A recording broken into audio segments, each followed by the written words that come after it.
الحمد لله رب العالمين الصلاة والسلام على خاتم النبيين وعلى آله وصحبه أجمعين أما بعد فأعوذ بالله من الشيطان الرجيم بسم الله الرحمن الرحيم قال الله تعالى في سورة التوبة يحلفون بالله ما قالوا ولقد قالوا كلمة الكفر وكفروا بعد إسلامهم وهموا بما لم ينالوا وما نقموا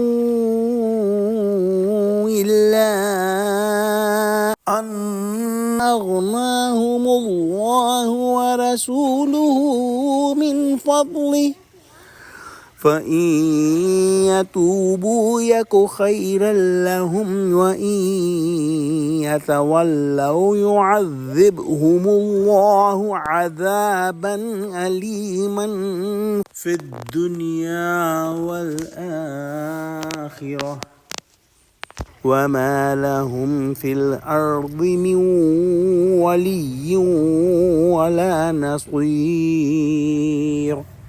ترجمہ: یہ خدا کی قسمیں کھاتے ہیں کہ انہوں نے تو کچھ نہیں کہا، حالانکہ انہوں نے کفر کا کلمہ کہا ہے اور یہ اسلام لانے کے بعد کافر ہو گئے ہیں، اور ایسی بات کا قصد کر چکے ہیں جس پر قدرت نہیں پا سکے، اور انہوں نے مسلمانوں میں عیب ہی کون سا دیکھا ہے سوائے اس کے کہ خدا نے اپنے فضل سے اور اس کے پیغمبر نے اپنی مہربانی سے ان کو دولت مند کر دیا ہے۔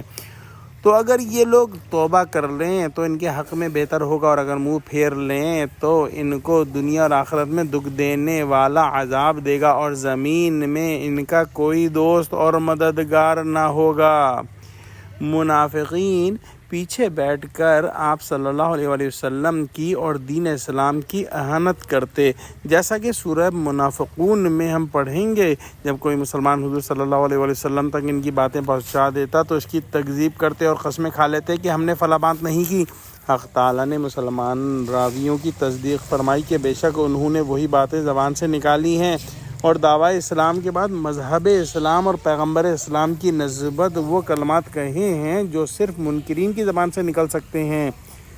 غزوہ تبوک سے واپسی میں آپ صلی اللہ علیہ وآلہ وسلم لشکر سے علیحدہ ہو کر ایک پہاڑی راستے کو تشریف لے جا رہے تھے۔ تقریباً 12 منافقین نے چہرے چھپا کر رات کی تاریکی میں چاہا کہ آپ صلی اللہ علیہ وآلہ وسلم پر ہاتھ چلائیں اور معاذ اللہ پہاڑی سے گرا دیں۔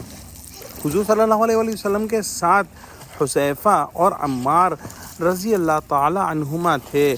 عمار کو انہوں نے گھیر لیا تھا، مگر حذیفہ نے مار کر ان کی اونٹنیوں کے منہ پھیر دیے۔ کیونکہ چہرے چھپائے ہوئے تھے، حذیفہ وغیرہ نے ان کو نہیں پہچانا۔ بعد میں آپ صلی اللہ علیہ وسلم نے حذیفہ اور عمار رضی اللہ تعالی عنہما کو نام بنام ان کے پتے بتا دیے، مگر منع فرما دیا کہ کسی پر ظاہر نہ کریں۔ اسی واقعے کی طرف وَهَمُّوا بِمَا لَمْ يَنَالُوا میں اشارہ ہے کہ جو ناپاک قصد انہوں نے کیا اللہ سبحانہ وتعالی کے فضل سے پورا نہ ہوا۔ بعض علماء نے لکھا ہے کہ کسی موقع پر لشکر اسلام میں کچھ خانہ جنگی ہو گئی تھی۔ منافقین نے اغوا کر کے مہاجرین اور انصار میں پھوٹ ڈالنے کی کوشش کی، مگر وہ ناکام رہے۔ حضور صلی اللہ علیہ وسلم نے اصلاح فرما دی، جیسا کہ سورہ منافقون میں آئے گا۔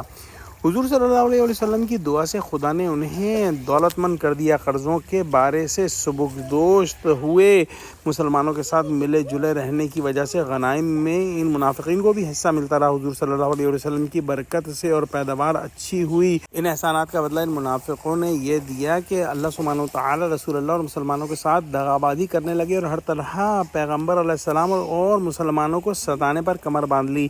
اب بھی اگر توبہ کر کے شرارتوں اور احسان فراموشیوں سے باز آ جائیں تو ان کے حق میں بہتر ہے، ورنہ اللہ سبحانہ وتعالی دنیا اور آخرت میں وہ سزا دے گا جس سے بچانے والا روئے زمین پر کوئی نہ ملے گا۔ بعض روایت میں ہے کہ جلاس نامی ایک شخص یہ آیات سن کر صدقے دل سے تائب ہوا اور آئندہ اپنی زندگی خدمت اسلام میں قربان کر دی۔